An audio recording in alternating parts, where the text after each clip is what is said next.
नमस्कार प्रिय विद्यार्थियों। आज के वीडियो के माध्यम से हम लोग चर्चा करेंगे कि आखिरकार बीए की परीक्षा में कॉपी कैसे लिखते हैं, कॉपी लिखने का सटीक तरीका क्या है और क्या चीजें करें जिससे नंबर हमको पूरा का पूरा मिले, यानी 10 नंबर का क्वेश्चन से तो 10 नंबर हमको मिले। इसके लिए हमको क्या करना चाहिए, एग्जामिनर के पॉइंट ऑफ व्यू या उसके दृष्टिकोण को कैसे समझे ताकि जब उसके हिसाब से आप कॉपी लिखते हैं तो आपको नंबर ज्यादा मिलते हैं। पूरी जानकारी आज की वीडियो के माध्यम से चर्चा करेंगे।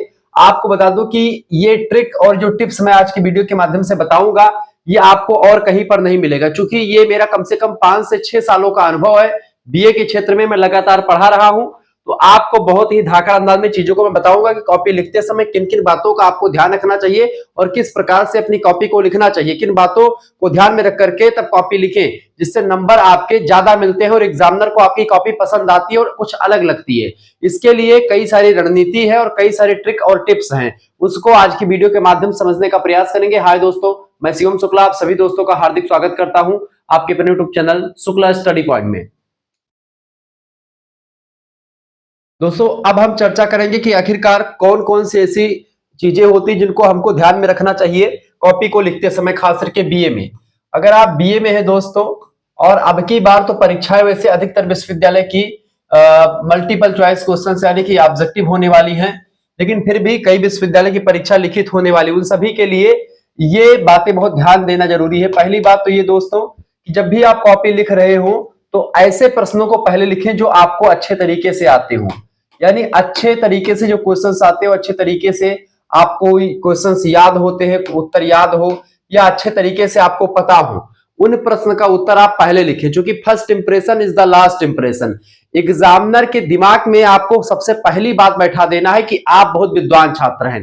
इसके लिए आपको ऐसे प्रश्न को चूज करना चाहिए पहले पन्ने में उत्तर लिखने के लिए जो कि आपको बहुत अच्छे तरीके से आता हो। पहली बात तो ये, ठीक है। दूसरी बात ये दोस्तों हमको ध्यान में रखनी होती है कि जब भी हम कॉपी लिख रहे हो तो ऐसे तरीके से कॉपी लिखें जैसे कि मान लेते हैं कि जैसे छोटे क्वेश्चंस को आप लिख रहे हैं, मान लेते हैं अति लघुत्तरीय क्वेश्चंस आप लिख रहे हैं। अब अति लघुत्तरीय क्वेश्चंस की अगर बात की दोस्तों तो उसमें 50 शब्दों में क्वेश्चंस लिखने के लिए बोलता है। अब जरूरी नहीं कि आपको जो क्वेश्चंस ज्यादा आता हो उसमें आप 50 के बजाय आप 200 शब्द लिख डालिए, तब एग्जामिनर रुष्ट हो जाता है और ऐसे में आपके नंबर कट जाते हैं। आप वहां पर कॉपी भरने मत जाइए, क्योंकि अब का जो एग्जाम हो रहा है जो बीए का, वो एक प्रकार से ज्यादा लिखने पर नंबर नहीं बल्कि सटीक लिखने पर और तथ्य के साथ लिखने पर नंबर मिलता है। ऐसी स्थिति में आप जब 50 शब्द में बोला गया है तो आप एक पेज में 2 क्वेश्चंस अति लघुत्तरीय के बढ़िया तरीके से लिख सकते हैं। ये और जब भी अति लघुत्तरीय प्रश्नों को लिखें तो उसमें ध्यान रखें तथ्यों का, यानी जो भी फैक्ट लिखें आप, फैक्ट का मतलब समझते हैं। फैक्ट का मतलब दोस्तों ये होता है कि यानी जो तथ्य है, यानी जो तथ्यात्मक जानकारी, सही जानकारी है, वो जैसे किसी सन की बात हो, किसी के पिताजी के नाम की बात हो या किसी किताब की जो है लेखक के नाम की बात हो, वो सब तथ्य कहे जाते हैं जो कि एकदम से सही और गलत डायरेक्ट लिखे होते हैं। तो कहीं ना कहीं मतलब कि ऐसे कि मान लेते हैं तुलसीदास जी की माता का नाम हुलसी था या उनकी पत्नी का नाम रत्नावली था, तो आपको उनके बारे में लिखना है तो आपको सटीक जानकारी लिखनी है, कुछ घुमाना फिराना नहीं है। अति लघुत्तरीय प्रश्नों में घुमाने फिराने फंसेंगे तो आपका नंबर कटेगा। यहाँ पर 2 नंबर आपको ऐसे डायरेक्टली मिल जाएगा जब आप सटीक लिखते हैं और सही लिखते हैं। तो अति लघुत्तरीय कभी कभी होता क्या है कि एग्जामिनर जो होता है अति लघुत्तरीय प्रश्नों को जांचता है पहले और उसी के आधार पर दीर्घ उत्तरीय प्रश्नों का जो है मूल्यांकन करता है। यानी अति लघुत्तरीय में अगर आपने सभी तथ्यों को सही लिखा हुआ है तो एग्जामिनर मोटी मोटा ये धारणा बना लेता है आपके प्रति कि ये बच्चा पढ़ने में ठीक ठाक है, अच्छे तरीके से लिखा हुआ है, आपको नंबर मिलने के चांसेस ज्यादा हो जाते हैं। तीसरी बात यह है दोस्तों, जब भी आप लिखें, क्वेश्चंस लिखें, तो जैसे मान लेते हैं पूछा गया है कि समाज की विशेषताएं पूछी गई हैं और समाज की परिभाषा और विशेषताएं पूछी गई हैं, तो आप समाज की परिभाषा की हेडिंग आपकी पढ़ी होनी चाहिए और समाज की विशेषताओं की हेडिंग भी आपको पढ़ी होनी चाहिए। यानी जो क्वेश्चंस में पूछा गया है उन चीजों को आप जरूर लिखें, मतलब उनको हाईलाइट करके, यानी कि जो क्वेश्चंस में चीजें पूछी गई हैं उन टॉपिक को, जैसे पूछा गया कि समाज शास्त्र किसे कहते हैं, समाज शास्त्र की विशेषताओं या प्रकृति पर चर्चा कीजिए। तो सबसे पहला चीज समाज शास्त्र की परिभाषा की हेडिंग होनी चाहिए पहले, फिर समाज शास्त्र की विशेषताओं की हेडिंग, फिर उसके बाद में समाज शास्त्र की प्रकृति की हेडिंग होनी चाहिए। यानी जितना भी क्वेश्चन पूछा जा रहा है उतना सभी का उत्तर आपको लिखना है, पूरा क्वेश्चन सेटिस्फाई होना चाहिए। ये तीसरी बात रही दोस्तों, यानी कि जितना पूछा जाए उतना ही आपको लिखना है। और चौथी बात ये होती दोस्तों कि मान लेते हैं कि आपसे 5 क्वेश्चंस करने के लिए बोला गया है, तो कॉपी में आप ऐसा न करें कि आपको 3 ही क्वेश्चंस आते हैं तो 2 क्वेश्चंस आप छोड़ दें, तो छोड़ना नहीं है आपको बेटा, ठीक है। छोड़ना नहीं है बिल्कुल। जैसे आप छोड़ देते हैं तो वहीं पर आपके नंबर कट जाते हैं। 5 क्वेश्चन अगर एग्जाम में पूछा गया है तो आप पांचों प्रश्नों के उत्तर लिखें, यानी सभी प्रश्नों के उत्तर करना अनिवार्य होता है। जितने क्वेश्चन आपसे एग्जामिनर कह रहा हो या एग्जाम पेपर में आपके जितने भी क्वेश्चंस लिखे कि भाई इतना क्वेश्चंस करना है, उन सभी प्रश्नों का उत्तर लिखे।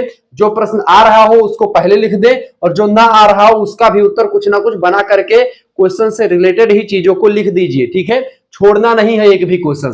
अगर छोड़ देंगे तो नंबर आपके नहीं मिलेंगे। मान लेते 4 नंबर का क्वेश्चन था और आपने बना करके भी लिखा, तब भी आपको 2 से 3 नंबर या 2 नंबर कम से कम आपको दे दिए जाते हैं, क्योंकि बच्चे ने प्रयास किया। क्वेश्चन उत्तर आप अलग करके ईर घाट वीर घाट वाला मत लिखिएगा। जैसे कि क्वेश्चन पूछा गया कुछ और, समाजशास्त्र की विशेषताएं पूछी गई, समाजशास्त्र की प्रकृति पूछी गई है, आप उसमें समुदाय की विशेषताएं लिख करके बैठ जाए, ऐसा नहीं करना है। आपको समाज के बारे में ही लिखना है। थोड़ा जरूरी नहीं कि आप किताबी भाषा में ही लिखें, ठीक है। आप अगर सरल भाषा में भी लिखते हैं तो भी आपका मिल जाता है। 5वीं बात ये होती है कि सरल भाषा का प्रयोग करना है, ठीक है। कभी कभी क्या होता है कि पहले, अब तो कोई बात नहीं कि पहले तो नकल वगैरह हो जाती थी कॉलेज वगैरह में, अब भी कहीं कहीं पर हो जाती है, लेकिन यहां पर सबसे जरूरी बात होती है कि एग्जामिनर जब आपकी कॉपी चेक करता है तो अगर आपकी भाषा किताबी है दोस्तों, अगर आपने किताबी भाषा का प्रयोग किया है, किताबी भाषा का प्रयोग किया दोस्तों, तो नंबर मिलने के चांसेस आजकल कम होते हैं, क्योंकि एग्जामिनर भी जो है होशियार हो गए हैं। वह एक प्रकार से किताबी भाषा वालों को नंबर कम देते हैं।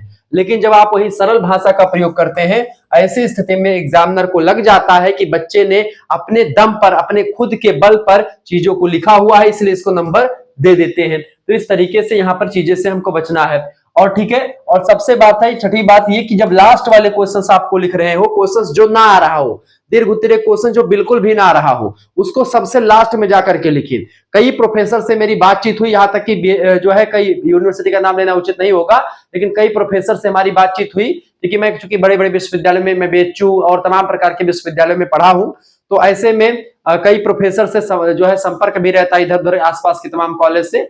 तो जब भी बातचीत होती है तो वो लोग कहते हैं कि बच्चे के पास, चूंकि अब 2 घंटे की परीक्षा कर दी गई, पहले 3 घंटे की परीक्षा होती थी, ऐसे में बच्चों के पास समय बहुत कम होता है। ऐसे में सभी प्रश्नों को लिख पाना थोड़ा सा मुश्किल काम होता है बच्चों के लिए, ठीक है। इसीलिए एग्जामिनर लोग क्या करते हैं दोस्तों कि वो एक प्रकार से जानते हैं कि बच्चों की मजबूरी क्या है, इसीलिए जब आप जो जानते हैं क्वेश्चन उसको पहले लिख दीजिएगा और जो नहीं जानते उसको लास्ट के लिए रख दीजिएगा। और जब आप लास्ट वाले क्वेश्चंस को लिखें, थोड़ा सा तीव्र गति से लिखें, जितना भी जानते होंगे वो लिखते चले जाएंगे और अंततः आपकी कॉपी छीन ली जाएगी। आपके जो एग्जाम परीक्षा हाल में जो संचालक जो करवा रहा होगा आपका परीक्षा, वो आपकी कॉपी जमा कर लेगा समय के बाद में।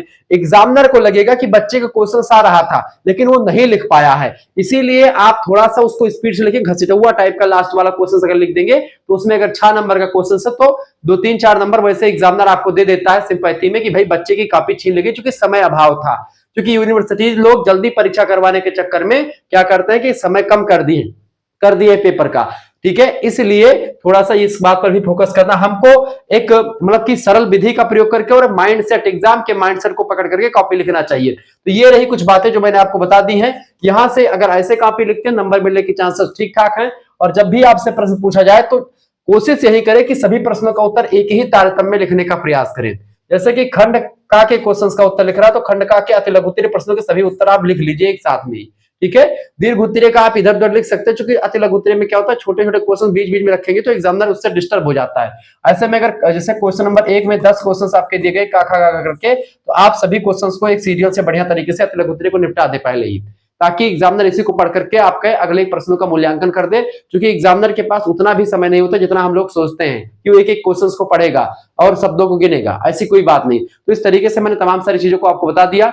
मिलते हैं फिर नेक्स्ट वीडियो में, तब तक के लिए जय हिंद जय भारत। आप सभी का बहुत बहुत धन्यवाद। हमारे से जुड़ने के लिए इसी प्रकार से अपना प्यार दुलार बनाए रखेंगे। और भी किस टॉपिक को आपको नहीं समझ में आता है, क्या क्वेश्चंस है आपके बीए से रिलेटेड या ग्रेजुएशन से रिलेटेड, तमाम प्रकार के जो क्वेश्चंस आपके दिमाग में चल रहे हैं आप कमेंट करके बताएं। शुक्ला स्टडी पॉइंट पर ऐसे तमाम वीडियोस मैं आपको देता रहूंगा। बहुत बहुत धन्यवाद आप सभी का हमारे साथ जुड़ने के लिए। वीडियो को लाइक और चैनल को सब्सक्राइब कर दीजिएगा।